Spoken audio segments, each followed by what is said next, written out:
Infrastructure serves as the backbone of any thriving nation, providing essential framework for economic growth.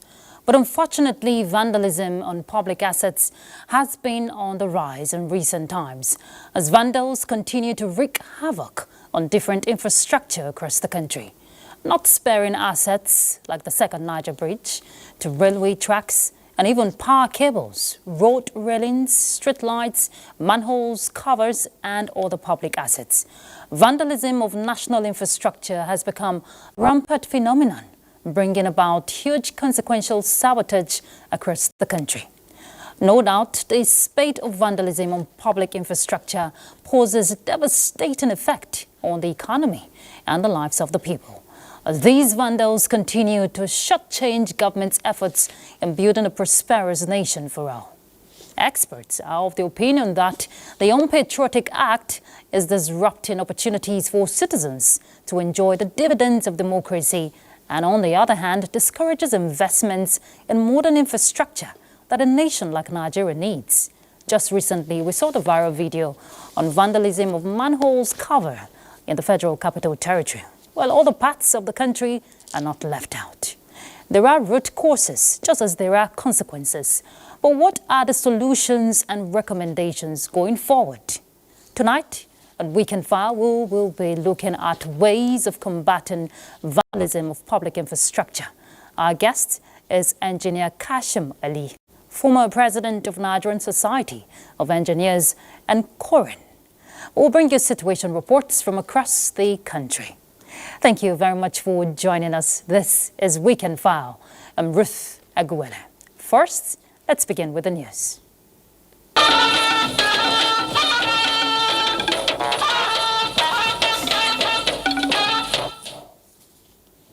President Bola Ahmed Tinubu has departed Abuja for the United Arab Emirates to participate in the 2025 edition of Abu Dhabi Sustainability Week.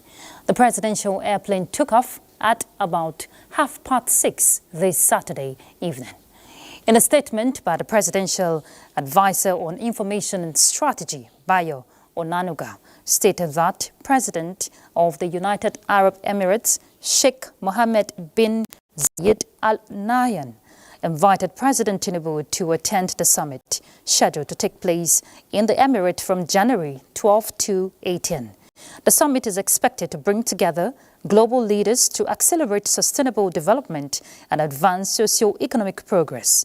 The event, under the theme, The Nexus of Next, Supercharging Sustainable Progress, is to enable policymakers, business and civil society leaders to explore pathways to fast-track the transformation to a sustainable economy and evolve a new era of prosperity for all. The presidential advisor also revealed that at the event, President Tinubu will present his administration's reforms, including those related to energy sufficiency, transportation, public health and economic development. The Nigerian leader and his entourage will also meet with the Emirates leadership to discuss issues of interest affecting the two nations. He is scheduled to return to Nigeria on Thursday, January 16. In other news, Minister of Solid Minerals Development, Dele Alake, was at the National Assembly to defend the ministry's 2025 budget proposal. He said the ministry in 2024 tripled its projected revenue from 11 billion to more than 37 billion naira. Now, this information prompted the committee to support increased allocation to the sector to further tap its potential.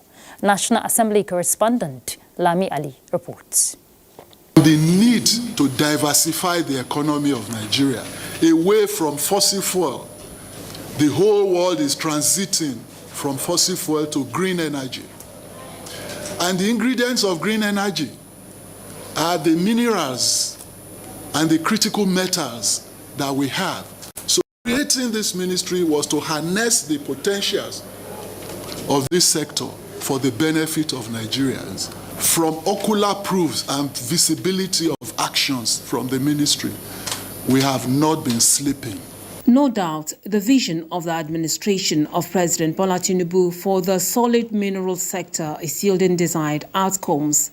After the minister reeled out the achievements of the sector in the last 1 year, the lawmakers insist that government should leverage on its potentials to grow the economy.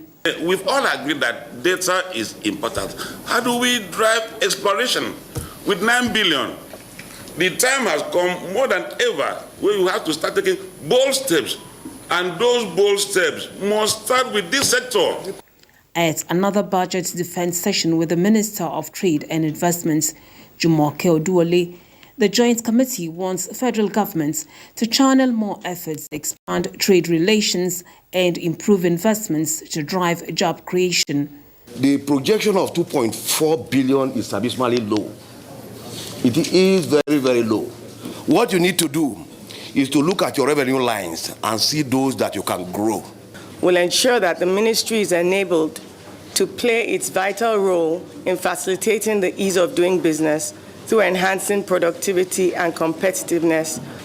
This ministry remains committed to achieving its vision of promoting economic growth, creating jobs, and generating wealth for all Nigerians. Harness the nation's resources for socio-economic development of the country through equitable allocation of funds in line with the fiscal policies of the federal government to meet the yearnings and aspirations of Nigerians.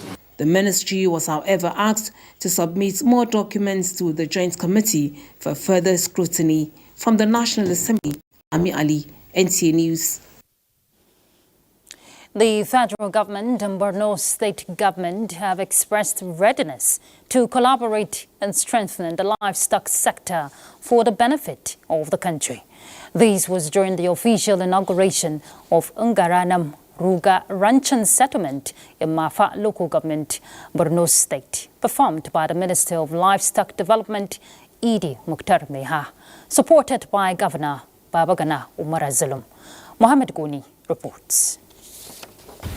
Here in India, I got a house, 2 cows and 3 goats for my wife, in addition to other household needs. Musa Chana is a pastoralist used to moving with his heart in search of pasture, facing lots of challenges in the process. Chana and 636 others from 18 different displaced hamlets, beneficiaries of the Ruga settlement who lost their means of livelihoods, can now heap a sigh of relief as the ranch comprises all that it takes to provide a conducive environment for the herders and their cattle. The completed Ngaranam Ruga settlement is one of the 3 established in Borno State, with 2 others sited at Rimirgo in Askira Oba and Gubio local government areas, now at different stages of completion. The over 401 houses settlement ranch has grazing areas, veterinary clinic, which will subsequently be upgraded to serve as a referral center, also has fattening sheds, milk processor, among other selling points. Borno State Governor Babagana Umar Zulum and the Minister of Livestock Development Idi Maiha and that of Agriculture and Food Security, represented by the Permanent Secretary, spoke on the initiative. I call upon the multinational commercial livestock investors to join us in this transformative mission. Borno State, blessed with vast grazing reserves and fertile land resources, offers a unique opportunity, livestock growth and productivity improvement in Nigeria. This project aligns with the renewed hope agenda of Mr. President Bola Ahmed Tinubu, GCFR, and the broader vision of the Federal Ministry of Livestock Development, who was recently established. This program also exemplifies the vision of the Federal Ministry of Agriculture and Food Security to create modern, climate-resilient crop and livestock and fish farm settlements across the country. Professor Atahiru Jega is the chairman, Presidential Livestock Reform Implementation Committee. Regrettably, over the years, perhaps since the 1980s, we have underinvested in extension work generally in our country. Certainly, most especially in the livestock sector. So it's very, very important that federal, in partnership with subnationals, again improves investment in this issue of extension work. Borno State Deputy Governor Umar Usman Kadafur is the overseeing commissioner for Ministry of Livestock Development. This settlement symbolizes our commitment to sustainable development, peaceful coexistence, and economic empowerment for our people. There were goodwill messages by the Director, Animal Husbandry, Federal Ministry of Livestock Development, National President Mieti Allah Cattle Breeders Association, among others, declaring support to the Ruga initiative. The occasion also featured formal launching of the 2025 National Livestock Vaccination Campaign by the Minister of Livestock Development and co-chairman, Presidential Livestock Reform Implementation Committee, Professor Atahiru Jega. Ruga ranching settlement such as the one just inaugurated in Garannam, Mapa local government. Security issues such as farmers' headers clash and cattle wrestling will soon come to an end in Nigeria. From Garannam in Mapa local government, Mohamed Goni, NTA News. In other news, the leadership of Booth to Booth, a support group under the ruling All Progressives Congress, is urging Nigerians to be patient with the present administration, as steps are being taken to address the prevailing economic hardship across the country. The leadership gave these indications while distributing palliatives to APC members in Indemili South local government area of Anambra State. Steve Lonai Wakulu reports. The group, while acknowledging the hardship being faced by Nigerians, expresses optimism that the present administration has the capacity to turn the situation around for the better. According to the organization, the government is working assiduously to ensure that the burden of reforms being implemented does not affect the poor and vulnerable. The group insists that what the government needs at this critical time is patience and cooperation of all. Our own is to contribute and to tell our people to keep faith with Mr. President as he navigates the ship towards the promised land for all Nigerians. What I'm trying to say for me to tell my people from Idemili South, Anambra State, for them to give Mr. President time. Our President, Bola Ahmed Tinubu, is doing is so fantastic. This parity will go a lot for the masses. The organization is currently distributing palliatives to APC members in the 774 local government areas in Nigeria. The initiative, it says, is aimed at strengthening the president's support base across the country. From Nobi, in the Indemili South local government area of Anambra State, Steve Lonai Nwaokolo, NTA.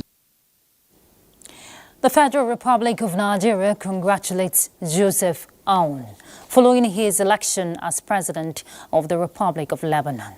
The president secured 99 votes from the 128-seat parliament to win the presidency, thereby breaking a deadlock that has left the country without a head of state since October 2022.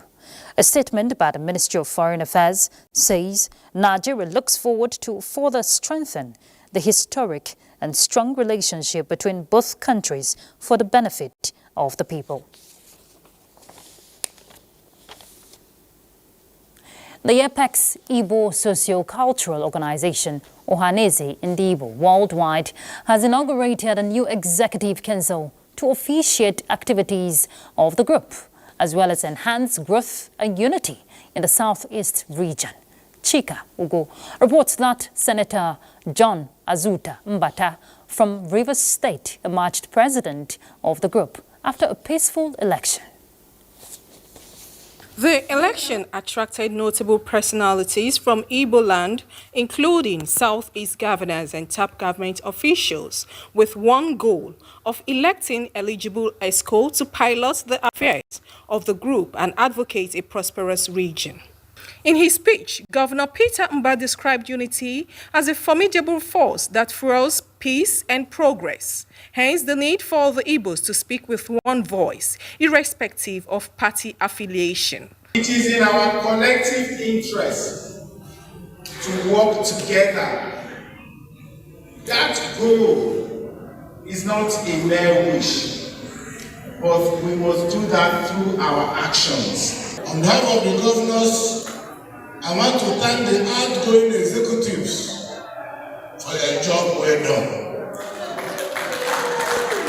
while urging the incoming to also follow their footsteps and improve on what the outgoing has done. The people are hopeful that with the new executive, the Igbo culture will be upheld and the dream of the founding fathers to achieve progress realized. In Enugu, Chika Ugu, NTA News. President Bola Tinubu rejoices with Governor Lucky Ayedatiwa of Ondo State on his 60th birthday. In a statement by his special advisor on information and strategy, Bayo Onanuga, he commends the governor for his unwavering dedication and political consistency, which led to his becoming the Ondo State governor. The president offers prayers for the Almighty God's blessings, wishing him good health, wisdom, and long life. In other news, Nigeria's First Lady Oluremi Tinubu has described the death of the eldest son of Jigawa State Governor Abdulwahab Umar Namadi, coming shortly after the passing of the governor's mother, as a difficult test of faith. She was speaking during a condolence visit to the state governor, Malam Umar Namadi, at the government house in Dutse. State House correspondent Adeni Taiwo reports. Braving the extreme weather, Nigeria's First Lady Oluremi Tinubu is in the state to condole with the governor, Malam Umar Namadi, and his family over their losses. The mood at the state government house, Dutse, where she was received by the governor and his wife, Hadiza Namadi, was sober, the loss weighing so heavy. So, the First Lady offered words of comfort on behalf of herself and the President, sending her condolences to the government and people of the state at the council chamber. The First Lady highlights the need for the grieving family to surrender to the will of God. Anytime you can call any of us home, and I believe that we say, oh, we want to live long, but God is the only one that assigned time to each and every one of us. And we believe that is Abdul Wahab's time. And we pray that God will comfort the mother, comfort the father as well, His Excellency. Nothing happens without the knowledge and will of God, says the governor, as he appreciates the comfort offered his family by the visit of the First Lady. You and Mr. President have done everything possible to comfort us. And I want to assure you that what you have done has really strengthened us, has given us more courage and more comfort. Like you said, what happens to us is an act of God, and nobody will question God. Wife of the Vice President, Hajia Nana Shitima, offered a special prayer to God to grant the souls of the departed Aljana Firdaus and comfort to their grieving family. From Dutse, Jigawa State, Adeni Taiwo, NTA News. All right, let's take a break. When we come back, we'll be discussing ways of combating vandalism of public infrastructure. You don't want to miss that. Stay tuned.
NTA say thank you to all our viewers. NTA say thank you. A good TV station means different things to different people. What made NTA stand out for you in 2024? Babu shakka, babu wani gidan talabijin a ƙasar nan da ke nuna al'adu kamar yadda gidan talabijin na ƙasa wato NTA ke nunawa. Kò sí ibikíbi tí ẹ wà ní orílẹ̀-èdè Nàìjíríà tí ẹ ò ti lè wo ilé-iṣẹ́ tẹlifíṣàn ìjọba àpapọ̀ NTA kétékété kódà tó fi dé abúlé wa.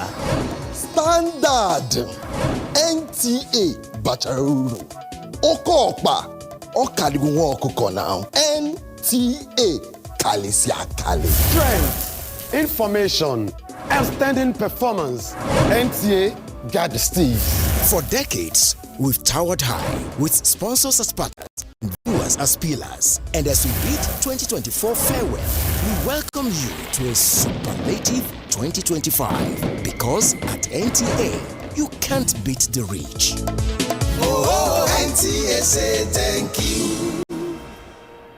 The Financial Services Regulation Coordinating Committee, FSRCC, in collaboration with the National Broadcasting Commission, NBC, wishes to draw the attention of the public to the worrisome increase in the activities of illegal financial operators, IFOs, which threaten public trust and the stability of the Nigerian financial system. The FSRCC and NBC hereby advises the general public to refrain from dealing with unlicensed financial operators who deceive individuals with unrealistically high investment returns. Make sure to verify the licensing status of such companies and schemes on this website. To report any suspicions of illicit financial activities, call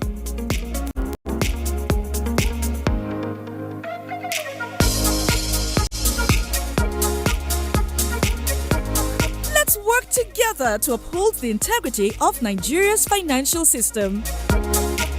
Announcer, FSRCC.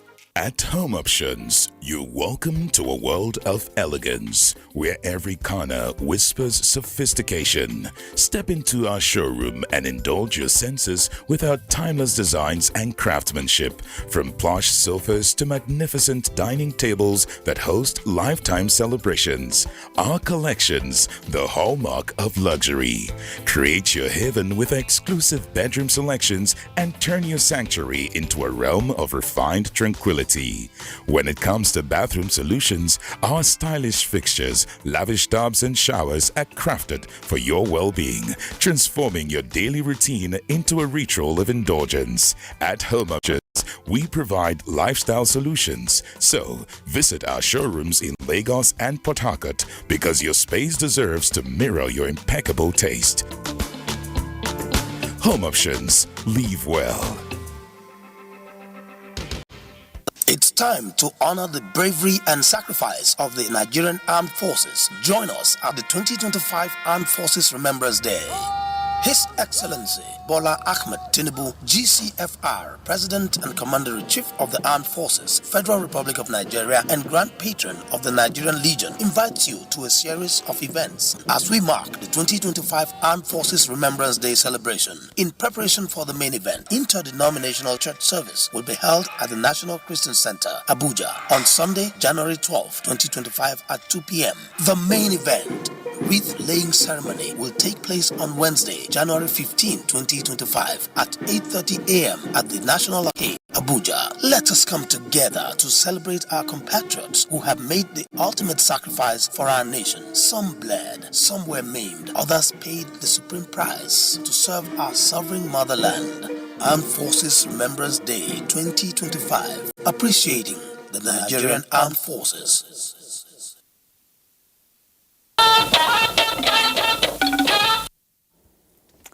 Glad to have you. Stay tuned.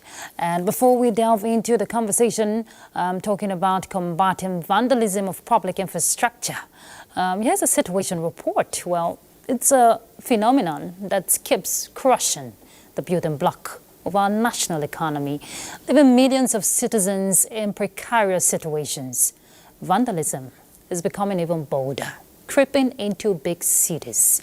Abdullahi Mohammed examines the trend for Weekend Vow. National it is, in the middle of the city of Abuja. Vandals having their day. So whenever we come to the place, the manhole covers, concoction of huge metal. On scale, a measure high in the bank accounts of the criminals. The consequences, tragic to motorists. But for the men in charge of security, the days of these criminals are few. There have been a lot of time where we've had a lot of recidivists, where people that we have arrested before, arresting them over time, over and over again. It's because the penalties are not stringent enough. And within a short period, an order from above for all the missing manholes to be replaced. In order to save lives and property, particularly vehicles that ply this road, the minister directed, when the report got to him, that we immediately replace the ones that have been stolen. In this stretch alone, in this area, we have about 13 that we are taking out. And because of the nature of our design, infrastructural design, we have them in the middle of the road. There are sewer lines and some are stormwater lines.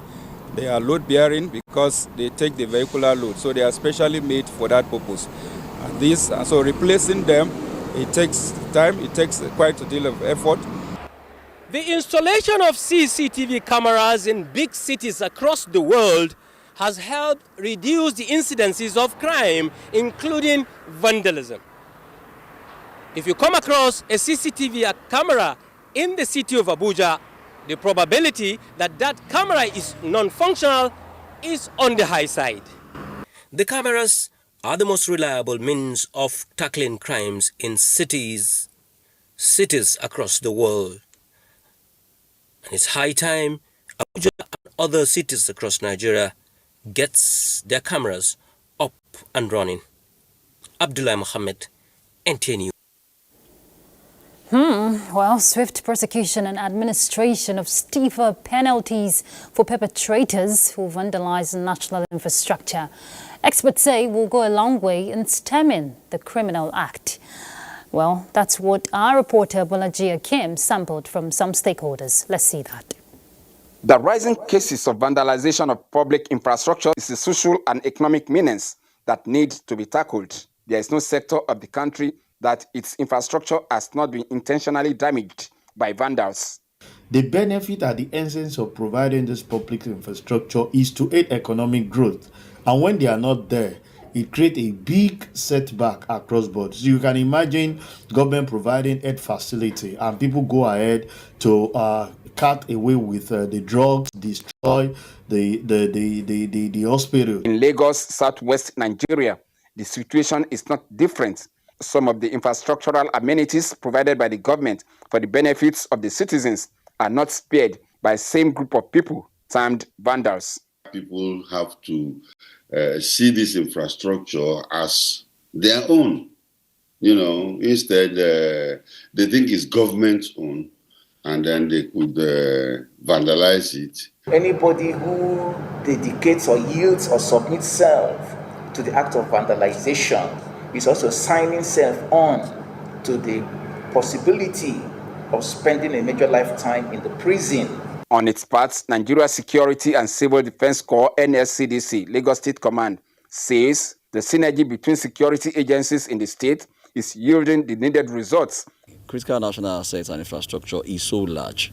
You talk about telecommunications, power installations, railway, oil pipeline, gas pipelines, and the rest of that. In 2025, we are not resting on our oars as a paramilitary organization. We are projecting forward to ensure that in all of these areas which I have mentioned and many more, we ensure absolute security. Stakeholders are of the opinion that the fight against vandalization of critical public infrastructure should be a collective one, just like the consequences of vandalization. In Lagos, Bolaji Akim, NTA News. All right, let's bring in our guests. We have in the studio engineer Kashim Ali. He is the former president, Nigerian Society of Engineers, and also former president, Koren. Thank you so much for joining us, Engineer Ali. Thank you very much. All right, you've seen the reports, and I'm sure you've been following developments. Vandalism of public assets is not new in Nigeria, and it's just really appalling to see that what is meant for the good of the nation is what has been stolen. What do you make of that? Well, it's a social problem all over the world, really. But of course, we have to face our own. Because it's interesting to know that even in the so-called developed world, we have vandalism. Reading some times ago when they vandalized a rail line between Frankfurt and Stuttgart in Germany. And then they had to delay traffic for almost a day. So it does happen, but there has to be a way of curtailing it. And we can deal with this thing in our own case from different angles, providing technical solution, providing physical security and social security. What do I mean? I know that, let me start with the issue of social security. People sometimes disentangle themselves from government. Sometimes some citizens behave as if things owned by government are owned, that there's one person called government who owns some of these things, while they as citizens are on the other side. But truth is, who is government? Every one of us is government. So we should also take responsibility for some of these things. I know that I have seen, for instance, one vandalism that took place at the place that there are 2 security gates opposite. And I was wondering, if you are a security man at those gates, how could this happen and none of them raised an alarm? There was no answer. All of them claimed they did not know when it happened. From my heart of heart, I knew that they knew when it happened, but they didn't feel committed. My job is to maintain security at this gate, and anything outside this gate is not my business. So that is the attitude. So we must change our orientation. We have to provide social security for this. For physical security, of course, some of the people they address, and even the Abdullah Mohammed talked about having cameras. Yes. Every modern city has cameras, and I do know that at one time I had the privilege of serving in the FCT, and we worked on having cameras all over the town. Unfortunately, while we're looking at it from the technical perspective, the police said it was their business. So that project was handed over to the police, and the result is what we have now. I'm sure if the project was not handed to the police and it was done purely on technical basis, we would have cameras running. In other places, it's not enough for people to install cameras. People are compelled to install cameras in their houses. You have cameras showing the roads and infrastructure around your house so that in the event of auditing, when maybe there's a theft, they can even come to people's houses and also use your own cameras to add to the police will come, look at the public camera, look at where the person moved to. Why we moved into an alley and the camera could not capture him. They will look for individuals who have cameras who capture such people. Yeah, but Engineer Ali, I'm sure you're talking about enhanced monitoring and surveillance. You know, CCTV helps. But again, we've seen this CCTV camera has been vandalized. So, you know. Okay, so what about a coordinated strategy among the security operatives? You talked about an experience where 2 security posts were close to an asset that was vandalized. What do you make of that? Are we having enough? We're seeing arrests being made, yes, but is that enough? No, what happens is, and again, I'll take it out of my personal experience, when we had vandalism of water pipelines. People were vandalizing lines to take water to create private car washes, and some were even selling water. And they used to do this late at night. Now, what we did was to create a team, a task force of young people who were active, I knew were not sleeping at night. They used to go to clubs and everything. I said, okay, in addition to going to your club, could you help us monitor some of these things? So while going to the club or going back, pass through this plan. And that brought a lot of results. We were able to determine who were the people causing these problems at night.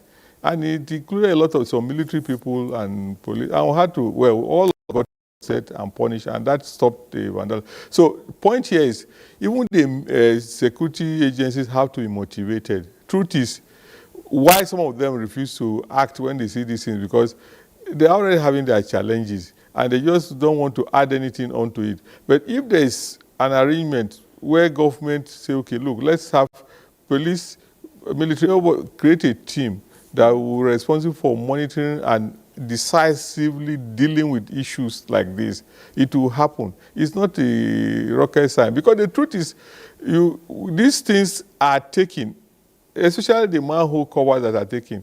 There's nobody, those who take them have no need for them, truly.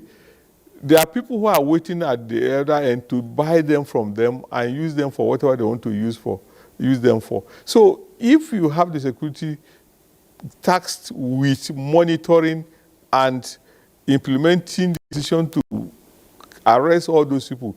They will do it. They will schedule their program and they'll be available at night at all times and be able to arrest this thing. Okay. And the point is, once you do a major arrest of these people, this thing will stop. It's because nobody does anything to them that they are doing what they are doing. Well, Engineer Ali, I'm sure you're aware that the NSCDC has a vandalism department, in charge for issues like this. Notwithstanding, it's not only the manholes we've seen being vandalized, even rail tracks, the equipments there are being uprooted, and also street lights being vandalized and all of that. Now, the question is intelligence gathering, working with community people to have their own involvement to ensure that they also play a role. Okay, so Engineer Ali, I've just been informed that we have to take a break. So just ponder on that question I asked. When we come back, we'll pick up with the conversation. Please stay tuned. It's the Glow Festival of Joy and it's raining exciting prizes. Oh, for 120 days, we take it to the max. Mind-blowing, loaded prizes.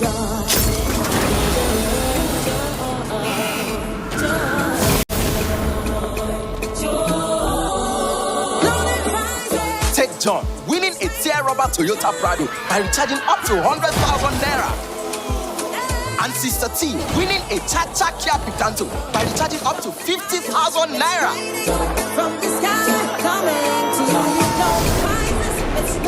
Yes, the gifts are unloading joy all over Nigeria. From Toyota Prados to Kia Picantos, Keke Napes, generators, sewing machines, and even grinding machines. Just dial *611#, choose your prizes, recharge the value for the month, and you too can win. Whoa, you too can win.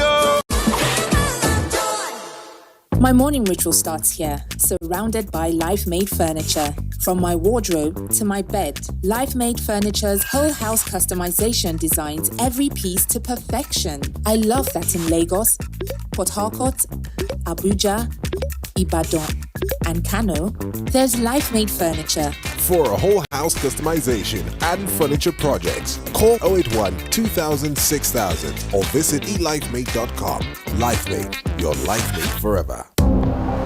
Nigeria is perched on the treasure trove of solid minerals. Gold, coal, tantalum, tin, but none is more critical to our future or the world's future like lithium. So whatever is mined on our soil will be developed and processed here. Gone are the days where people mined and took our products from the pit to the port. To quickly assess the scale of these mineral deposits, because this is crucial to our national strategy.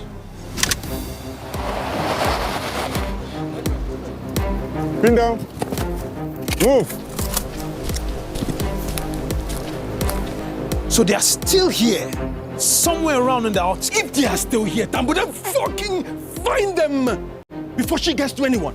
Gaba ɗayansu za mu kashe su. Yes, sir! But I will do the killing. The ministry's new guidelines or policies are not negotiable. Adeze, we have everything under control.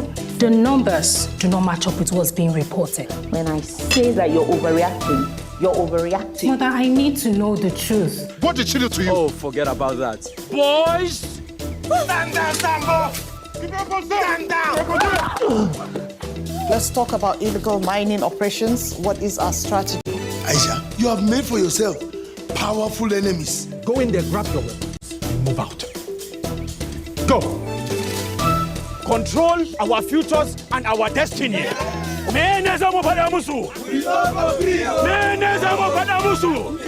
But you see, the government does not mine directly. So what I will do is to connect you with private organizations and government institutions.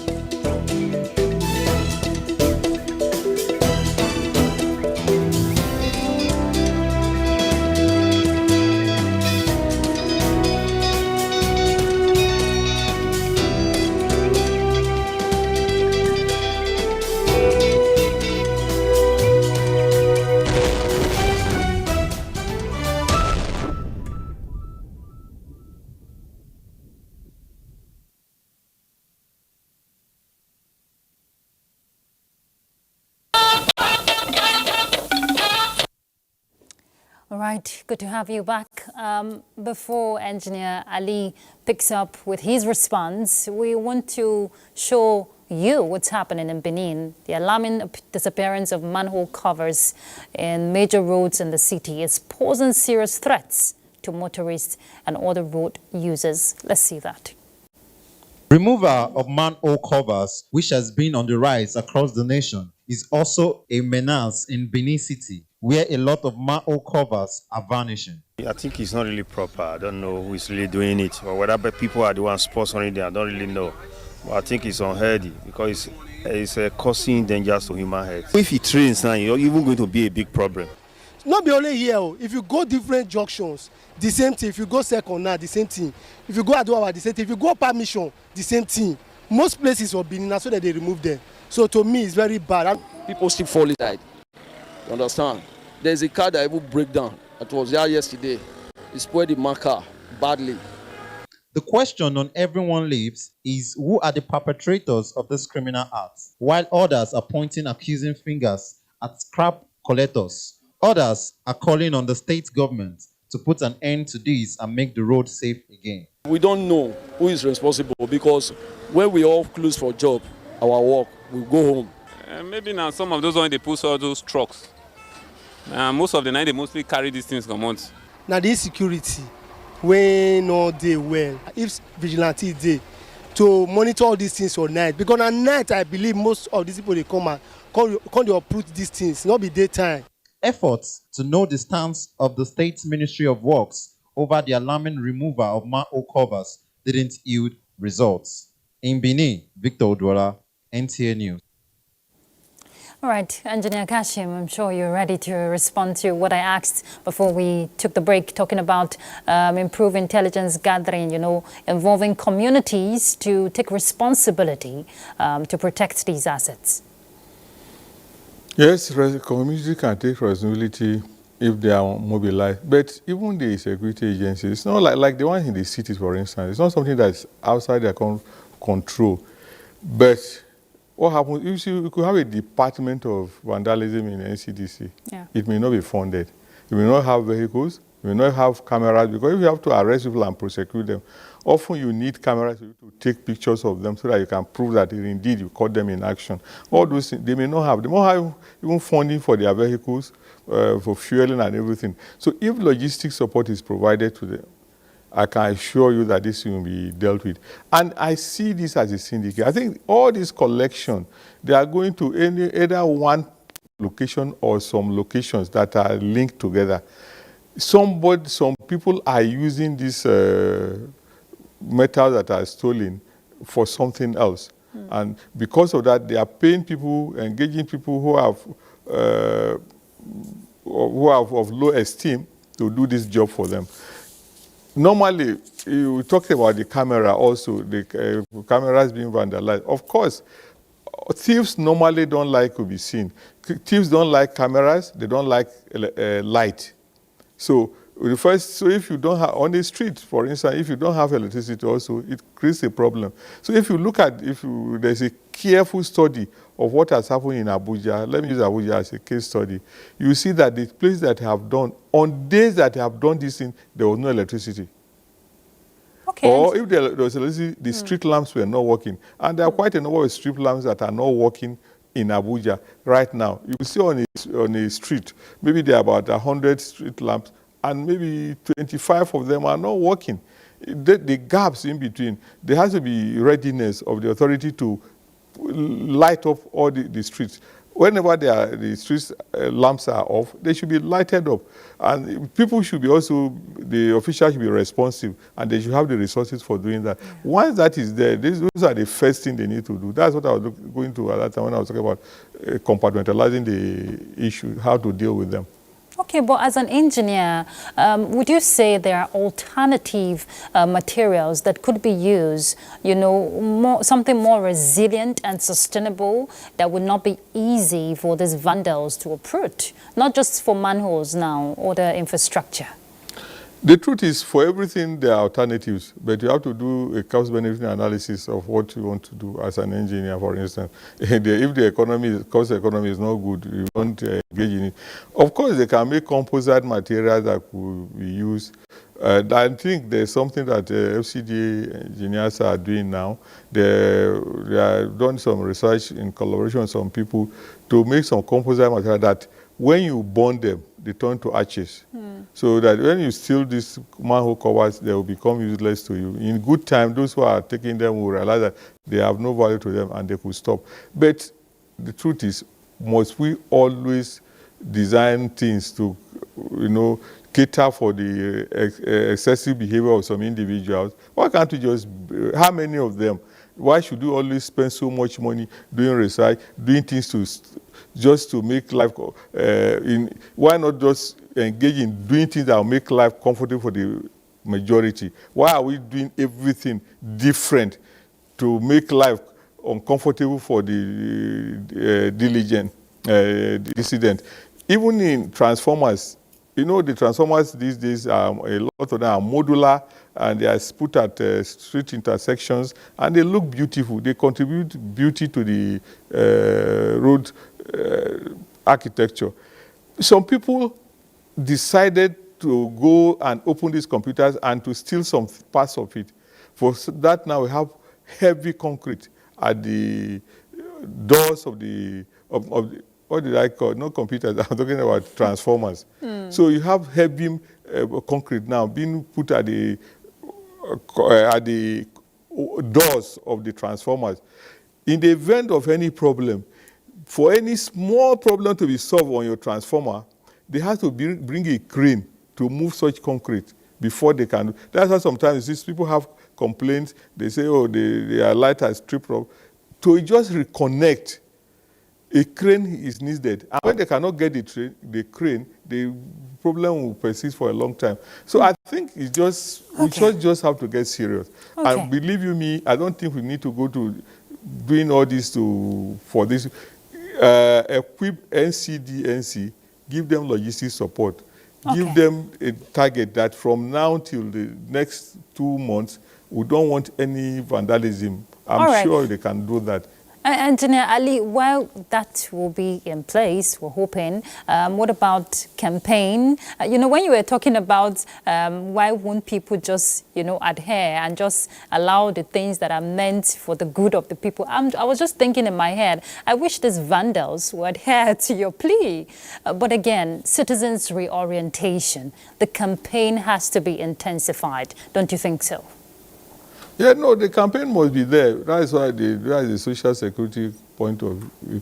But again, these issues can be dealt with physically and technically, and we should focus on that. Because for a nation, we can't just begin to use those miscreants as the basis of our survival. We must find a way of dealing with them. We cannot give them the opportunity to just run us down, do things as they like, as if we are in a country without governance. These things are not difficult. And I've told you, I had an issue. I'm sorry I have to make reference to that because you have to use what you have to give your story. We had issues like this of vandalism of our pipelines.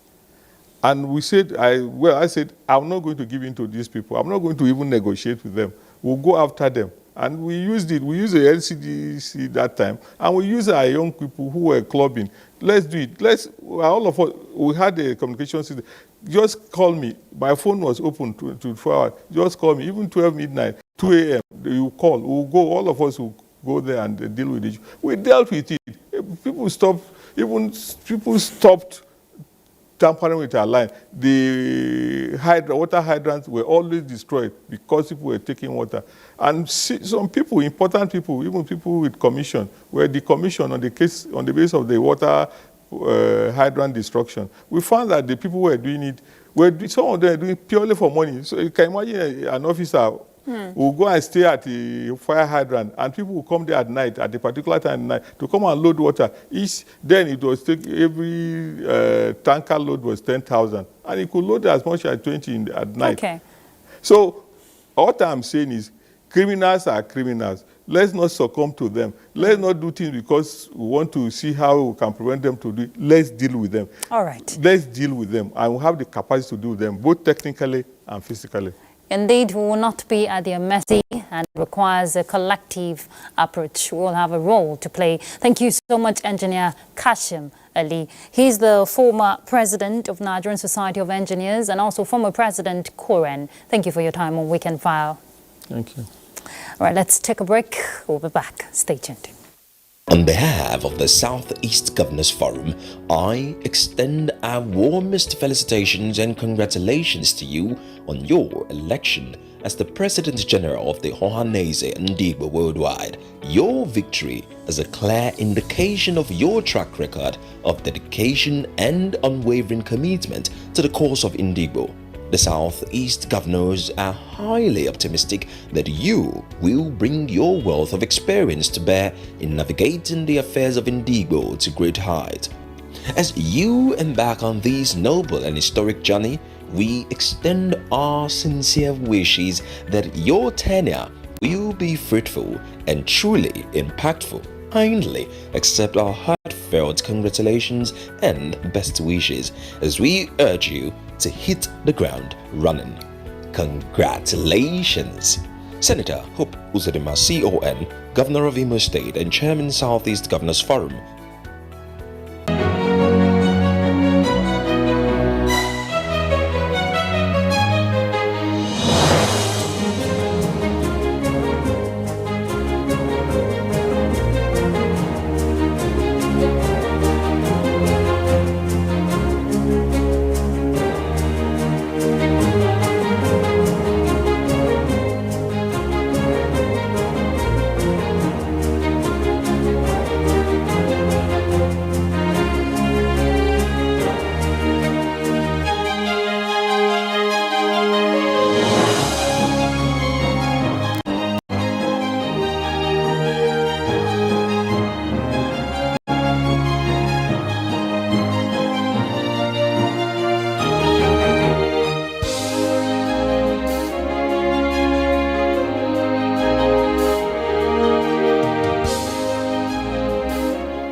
From the Atlantic across the savannah to the Sahara, we rise, a land of the free, we know they tire. We dream great, our spirit is undying. Resilient, rooted like palm tree, we sway in colors, with undying deeper, we make solutions, we ignite passion, yeah. Ethnicity is unique, we have more than just a nation. We are Nigeria, strengthening unity, we know they carry lives. We are Nigeria, together live the dream of a land with great destiny. We are Nigeria. I am the real Nigerian. Brought to you by the National Orientation Agency, NOA.